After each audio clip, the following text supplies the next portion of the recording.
Hello दोस्तों, कैसे हैं आप सभी। दोस्तों, सुकून एफएम चैनल पर आपका हार्दिक स्वागत है। आप देख रहे हैं कहानी सुपर वुमन मानवी। अगर आपको कहानी अच्छी लग रही है तो प्लीज कहानी को लाइक करें, शेयर करें और एक प्यारा सा कमेंट करके हमें ज़रूर बताएं कि आपको कहानी कैसी लग रही है। और अगर आप पहली बार आए हैं तो चैनल को सब्सक्राइब ज़रूर कर लें और साथ में बेल आइकन ज़रूर दबा लें, जिससे आपको अगली अगली कहानियों की भी नोटिफिकेशन ज़रूर मिलती रहे। चलिए आज हम शुरू करने जा रहे हैं एपिसोड नंबर 7, सुपर वुमन मानवी। मानवी ने अपने उस ग्लोब में देख लिया था कि वो दूसरी गैंग के लोग बड़े मुसीबत में हैं और उनको भेड़ियों ने घेर लिया था। मानवी की आंखों में एक अजीब सी रोशनी चमकी और लगभग तुरंत ही गायब हो गई। ग्रैंड स्वॉर्ड्समैन, स्वॉर्ड्समैन सेज और स्वॉर्ड्स मास्टर से बस थोड़ा नीचे रोहित के असली लेवल को परखने का ये अच्छा मौका था। मानवी ने धीरे से कहा, रोहित, उनकी मदद करो। ये लोग पूरे देश के दूसरे सबसे अंडरवर्ल्ड गैंग का हिस्सा थे, इसलिए उनकी मदद करना फ्यूचर में उनके लिए अच्छा होगा। तभी रोहित ने अपनी तलवार निकालते हुए कहा, जी मिस।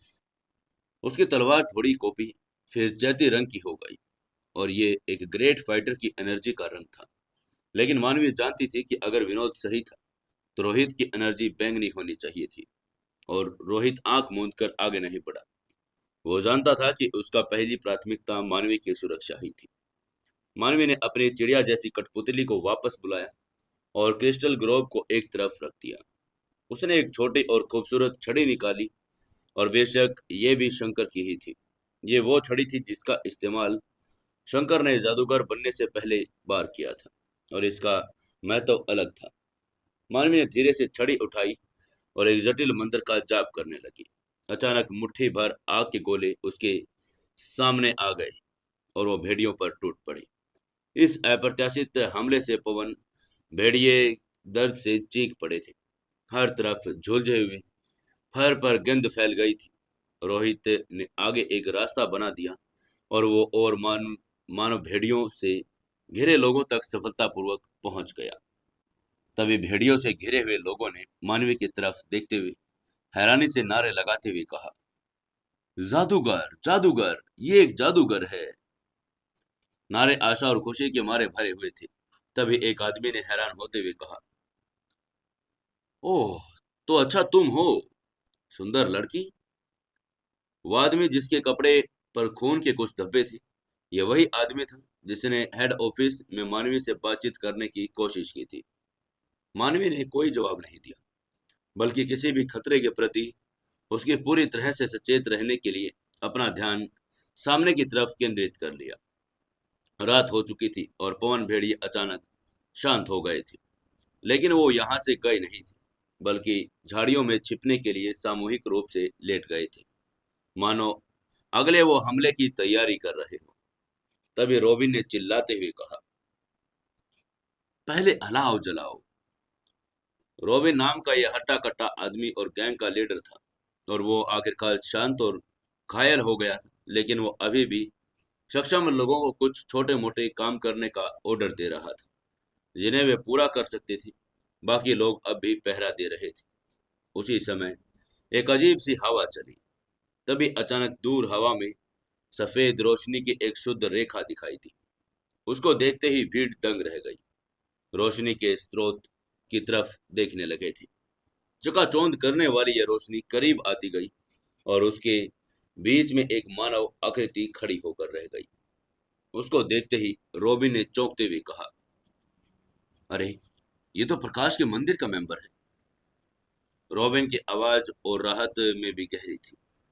जो भी हवा में उड़ सकता था और इतनी शुद्ध सफेद एनर्जी ला सकता था, वो आदमी प्रकाश के मंदिर का मेंबर ही हो सकता था। उसकी ताकत भी असामान्य होती थी और मानवीय के आने से हमेशा उन्हें मोक्ष की आशा का एहसास हुआ था। तो अब प्रकाश के मंदिर के आ जाने से उन्हें पूरी तरह से तसल्ली मिल चुकी थी। तभी वो शुद्ध सफेद प्रकाश उनके और करीब आता गया। प्रकाश ने मानव आकृति भी अधिक से अधिक स्पष्ट होती चली गई। ये स्पष्ट रूप से एक पुरुष था। सफेद रोशनी धीरे धीरे कम होती गई और उड़ता हुआ एक व्यक्ति धीरे धीरे उनकी आंखों के ठीक सामने नीचे उतर गया। उसका चोगा बर्फ जैसा सफेद था और उस पर जरा भी धूल नहीं थी। अगर गेल गोर्ज में उसे जरा भी रोशनी परेशानी नहीं हुई तो वो वाकई में बहुत पावरफुल होगा। मानवी ने उस व्यक्ति को नाप तोल कर देखा जो अभी अभी उतरा था। वो युवक लगभग 20 साल का लग रहा था, लेकिन उसके बर्फ जैसे सफेद वस्त्र, कोने पर बनी एक नाजुक बनावट प्रकाश के मंदिर में उसकी उच्च पोस्ट को दर्शा रही थी। उसके लंबे चांदी जैसे बाल हवा में लहरा रहे थे और उसके सुंदर चेहरे पर एक उदासीनता झलक रही थी। उसकी दुर्लभ बैंगनी आंखें की पुतलियां खास तौर पर उसका ध्यान खींच रही थी। उसके पूरे शरीर में एक ऐसी विचित्र गरिमा झलक रही थी जिसका उल्लंघन बिल्कुल नहीं किया जा सकता था।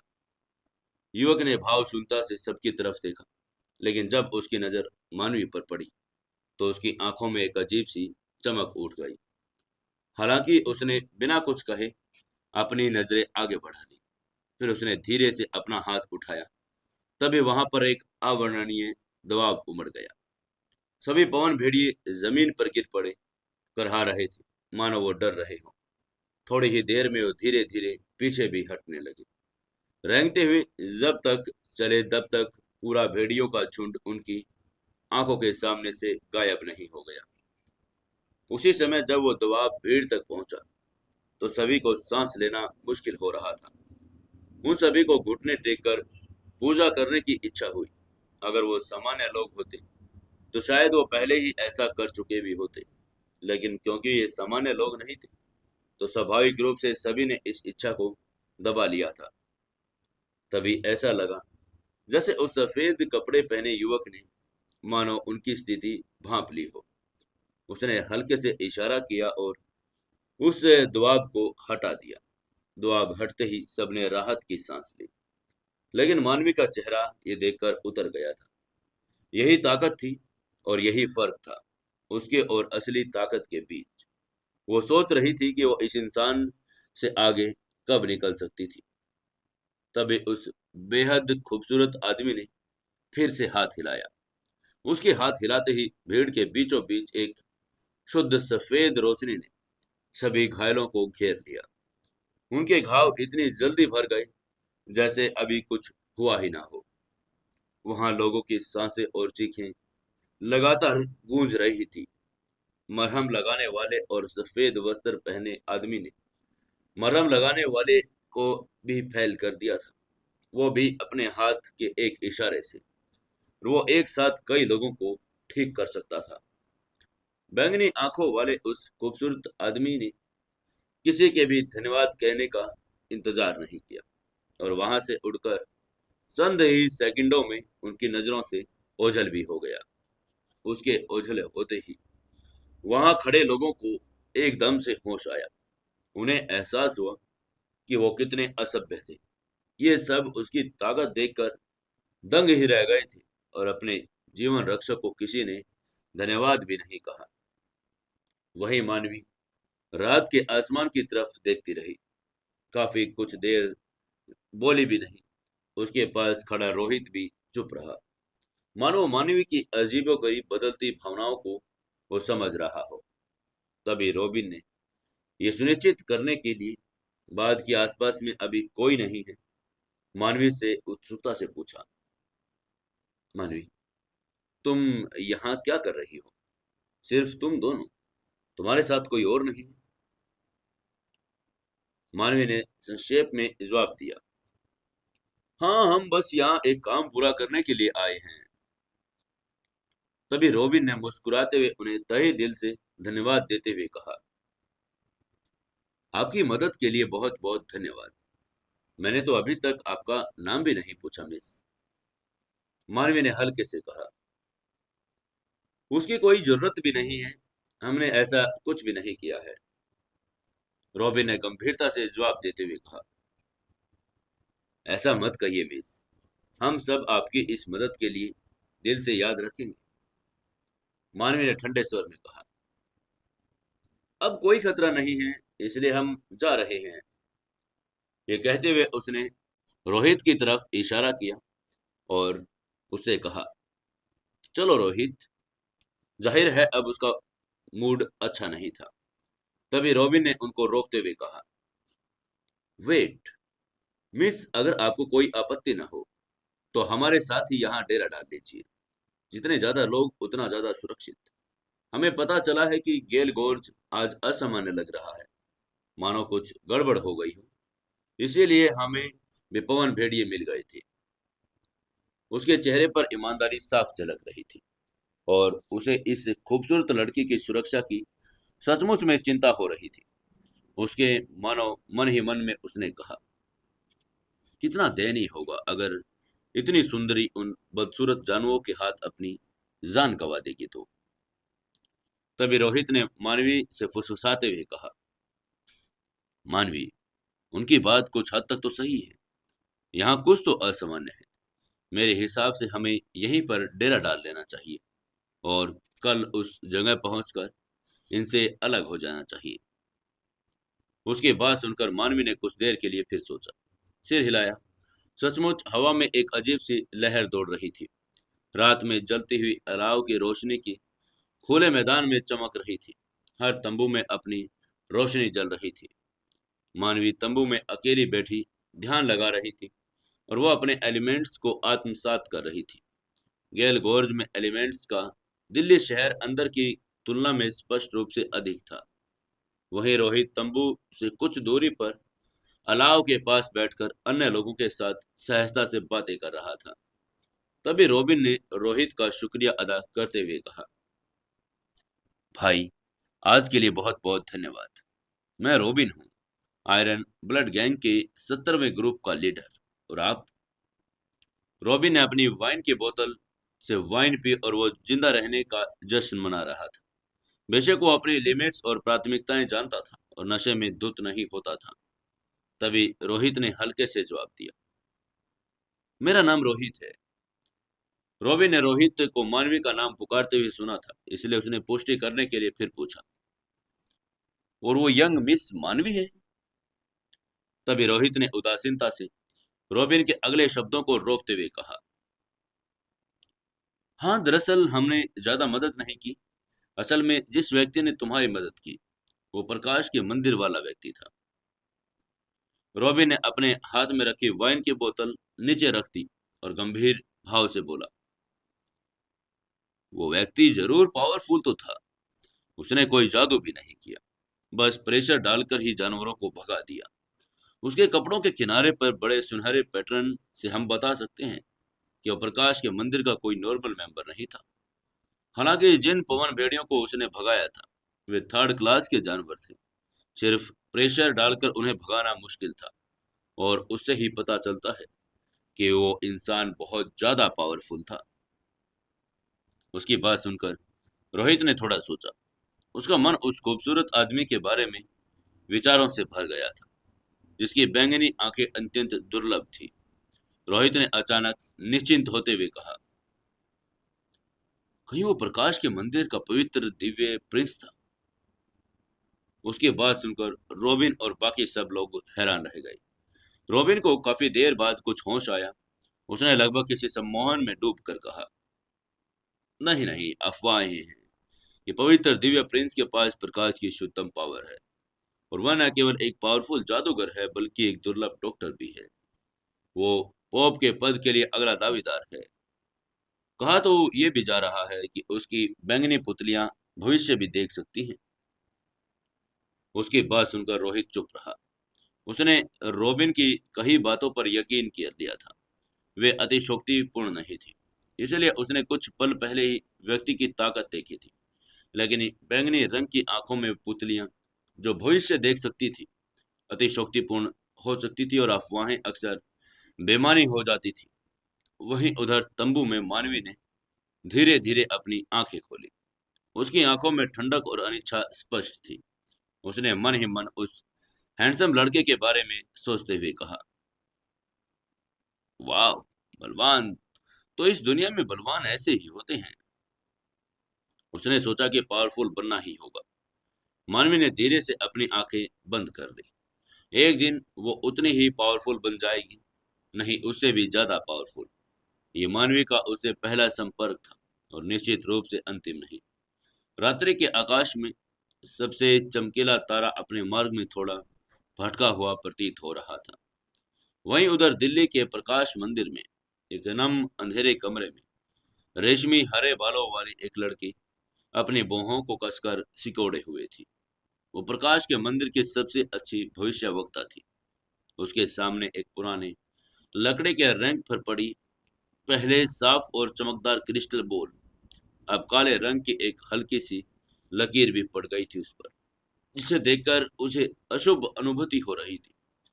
ऐसा लग रहा था जैसे कोई पावरफुल शक्ति कुछ बदलने वाली है, और ये प्रकाश के मंदिर के भविष्य से संबंधित था। वो था क्या? उसे बस इतना यकीन था कि ये अच्छा एहसास नहीं था। वहीं उधर अगली सुबह रॉबिन ने मानवी को अपने साथ चलने के लिए मनाने की बहुत कोशिश की, क्योंकि सबको लग रहा था कि गेल गोर्ज में कुछ गड़बड़ है। हवा में एक अजीब सा एहसास था। वहां कभी कभी कोई चिड़िया करुण स्वर में चीख रही थी।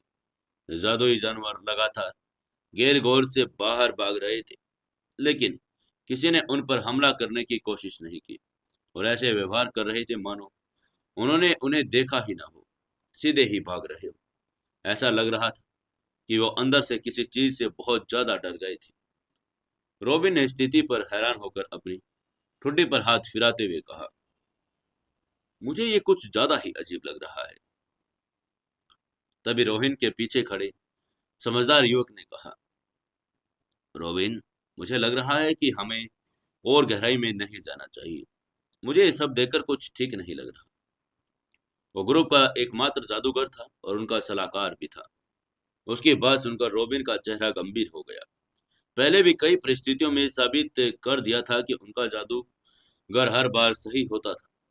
रॉबिन ने खतरे के बारे में समझते हुए कहा, ठीक है, तो फिर हम फिलहाल यहीं तक चलते हैं। उसने बिल्कुल सही फैसला किया, लेकिन फिर भी मानवी की तरफ मुड़ा और उसने सम्मान पूर्वक कहा, मिस मानवी, आपको भी हमारे साथ चलना चाहिए। ये बहुत खतरनाक हो सकता है। मानवी ने विनम्रता पूर्वक उनका शुक्रिया अदा करते हुए कहा, आपकी चिंता के लिए धन्यवाद, लेकिन मेरे पास एक अपरिहार्य कारण है, इसलिए मुझे आगे बढ़ना ही होगा। अगर आप लोग चाहें तो आप जा सकते हैं। ये कहते वो आगे बढ़ गई। रोहित ने भी मानवी के पीछे चलते हुए उनकी तरफ देखकर सिर हिला दिया था। वहीं रॉबिन उन दोनों को पीछे से जाते हुए देख रहा था। वो अभी भी कुछ कहना चाहता था, लेकिन तभी उसके पीछे खड़े जादूगर ने उसके कपड़े खींचते हुए उससे कहा, अब उन्हें मनाने की कोशिश मत करो। उस लड़की की आंखों में एक अजीब सी दृढ़ता है। उसके जाने का कोई न कोई जरूरी कारण होगा। अगर तुम्हें हमें मारने की कोशिश करोगे तो तुम्हारी मेहनत बेकार हो जाएगी।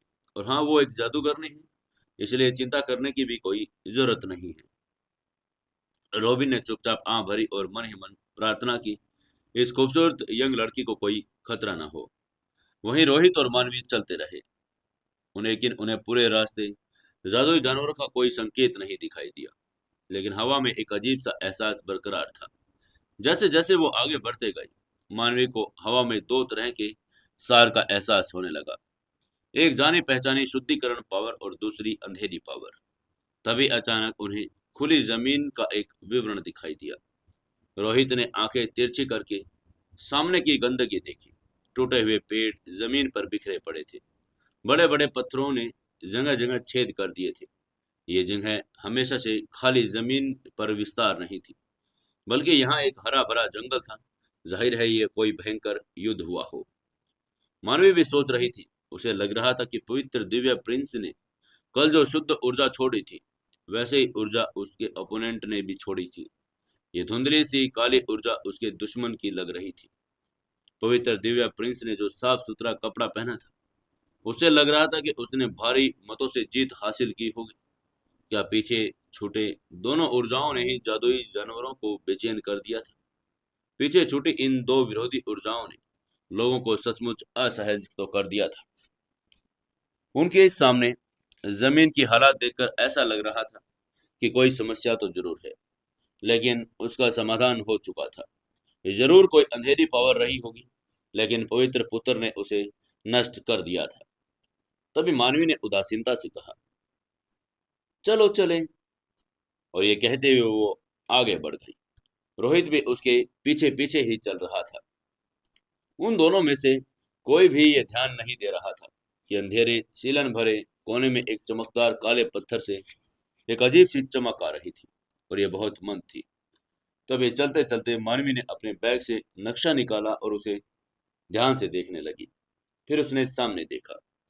नक्शे में लिखा था कि वो यही है, लेकिन उसने जब इधर उधर देखा तो उसे दूर दूर तक कोई गुप्त कमरा नहीं दिखाई दिया।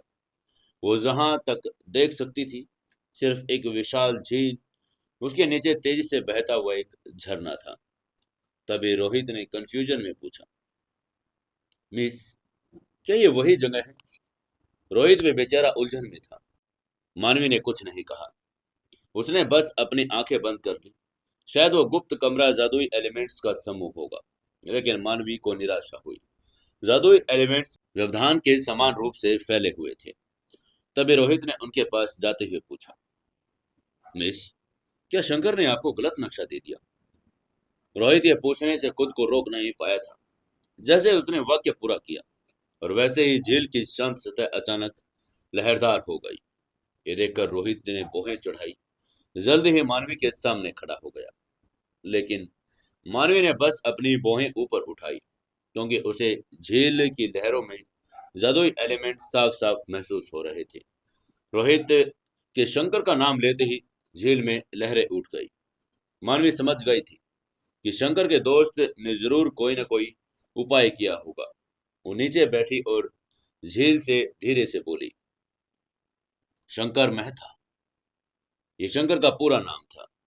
ये सुनते ही झील पर लहरें अचानक हिंसक हो गई। उन्होंने एक तीर का आकार से ले लिया और झरने की तरफ इशारा कर रहा था। रोहित ने नजर तीर पर डाली। फिर उसने अपना सिर घुमाया और मानवी की तरफ हाथ बढ़ाते हुए कहा, गुप्त कमरा झरने के पीछे है। मानवी ने बिना किसी हिचकिचाहट के अपना हाथ रोहित को दिया। रोहित के मानवी ने को अपनी तरफ खींचा और तुरंत ही चैती रंग की ऊर्जा से उन्हें घेर लिया। रोहित ने अपनी पंजों पर जोर लगाया और तेजी से झील के उधर निकल गया। जब रोहित झरने के पास पहुंचा तो उसने बिना किसी हिचकिचाहट के उसमें छलांग लगा दी। जब वे झरने से नीचे उतरे तो पानी की एक बूंद भी उन दोनों पर नहीं पड़ी थी। मानवी को अब पहले से कहीं ज्यादा यकीन हो गया था कि रोहित एक ग्रेट फाइटर से कहीं ऊंचे लेवल का फाइटर है, शायद एक ग्रेट तलवारबाज से भी ऊपर।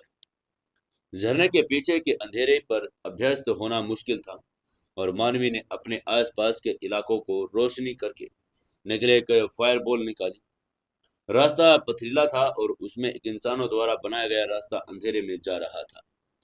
वहीं रोहित ने कुछ नहीं कहा, बल्कि वो आगे चल दिया। रास्ता पहाड़ी की गहराई तक जा रहा था और उसका रास्ता वातावरण गीला होने के बजाय सूखा था। काफी दूर चलने के बाद वो पत्थर में खुद एक दरवाजे तक पहुंचे। दरवाजे में एक छोटा सा छेद था। मानवी ने शंकर द्वारा दिया गया एक टाइल का पत्थर निकाला और उस छेद में फिट कर दिया। वो एकदम सही से फिट हो गया था। तुरंत ही एक अजीब जादुई लहर प्रकट हो गई। रोहित ने अपनी तलवार निकाल ली और मानवी के सामने आकर खड़ा हो गया। दरवाजों के सामने धुएं का एक बादल उठा, जो धीरे धीरे एक मानव का आकार ले रहा था। एक छोटा अधेड़ उम्र का आदमी। उसका सिर थोड़ा सा गंजा था और सफेद बाल थे जो स्पष्ट रूप से उसकी और उम्र से मेल नहीं खा रहे थे। तभी उस आकृति ने खुशी से कहा, ओह मेरे प्यारे शंकर, क्या ये तुम हो? अगर हाँ, तो तुम्हें पता होना चाहिए कि आगे क्या करना है। मानवी और रोहित एक दूसरे को घूर रहे थे। वो ये नहीं समझ पा रहे थे कि अब क्या करे।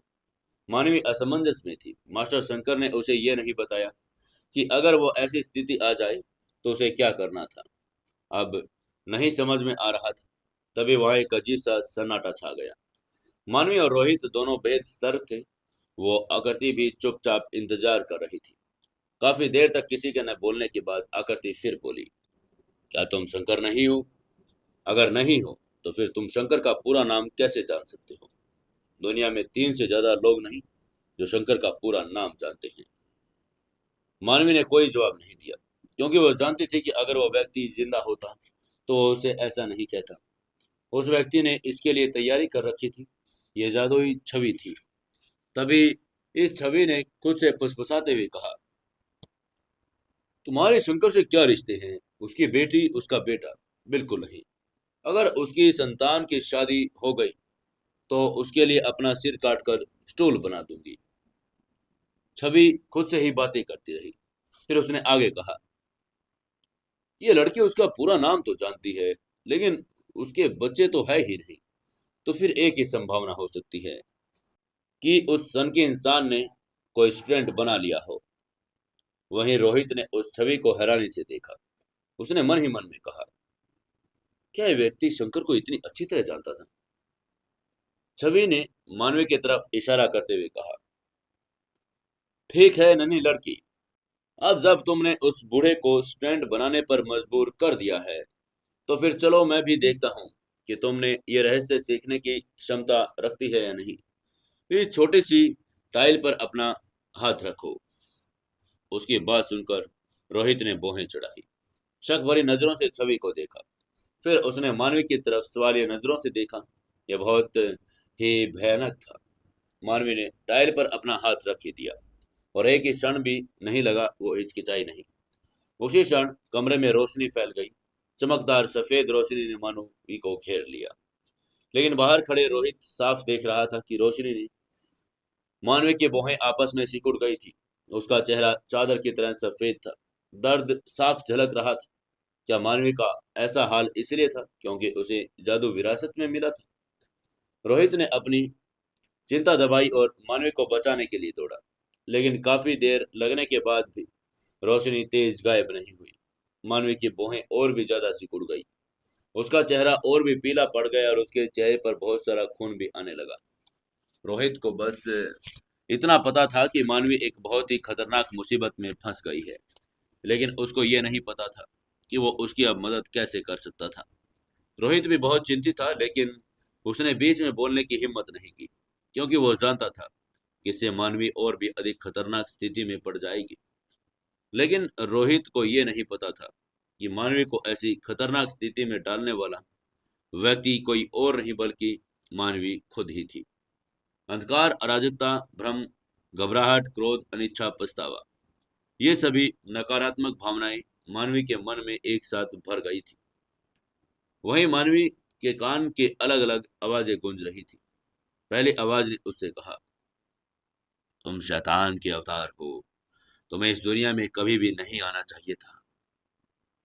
तभी दूसरी आवाज ने कहा, नहीं, तुम तो शैतान से भी ज्यादा भयानक हो। तुम घृणास्पद और घृणित हो। तुम्हें इस पृथ्वी पर बिल्कुल भी नहीं आना चाहिए था। तभी एक और आवाज गूंजी, तुम्हारे दिल का अंधेरा सबसे अंधेरी रात से भी अधिक गहरा है। इस तरह से दुर्भावपूर्ण आवाजें उसे घेर रही थी, लगातार मानवी पर हमला कर रही थी, मानवी को कोस रही थी। तुम बदमाश हो, तुम्हें बहुत पहले ही टुकड़े टुकड़े करके मार देना चाहिए था। और यह सब सुनकर मानवी ने अपनी भौहें कस ली। अंधकार ने उसे घेर लिया था। मानवी अपने चारों तरफ फैले अंधकार के सागर को देखकर चकित थी। उसने मन ही मन में कहा, क्या मौत सचमुच इन सब से बचने का अच्छा तरीका है? तभी उसके कान में फिर से आवाजें गूंजने लगी, हाँ, सिर्फ तभी जब तुम मर जाओ और उनके लिए प्रायश्चित करो, सब कुछ मुक्त हो जाएगा।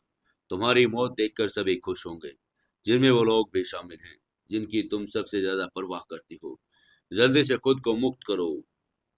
ये दुर्भावपूर्ण आवाज धीरे धीरे कोमल हो गई, मानो वो मानवी का मार्गदर्शन कर रही हो। बच्चे आओ, देवताओं के आलिंगन में वापस आओ।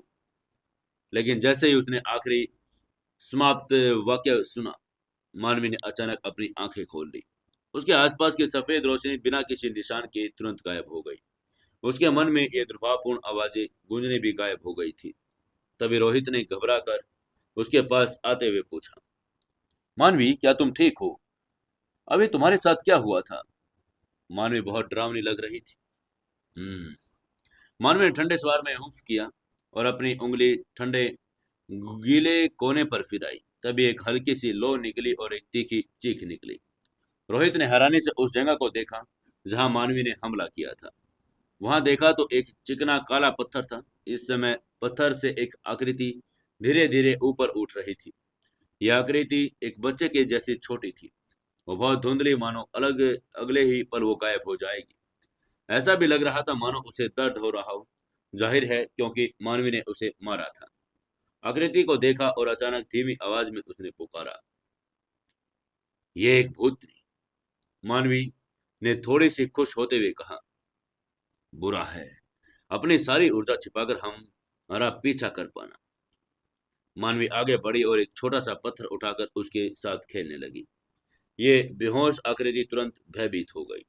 मानवी ने धीरे से कहा, आप ही वो व्यक्ति होंगे जिसने पवित्र दिव्य प्रिंस के खिलाफ लड़ाई लड़ी थी। वो लगभग मर ही गया था। फिर आपने खुद को इस पत्थर में जोड़ लिया और एक उपयुक्त शरीर की प्रतीक्षा करने लगे, है ना?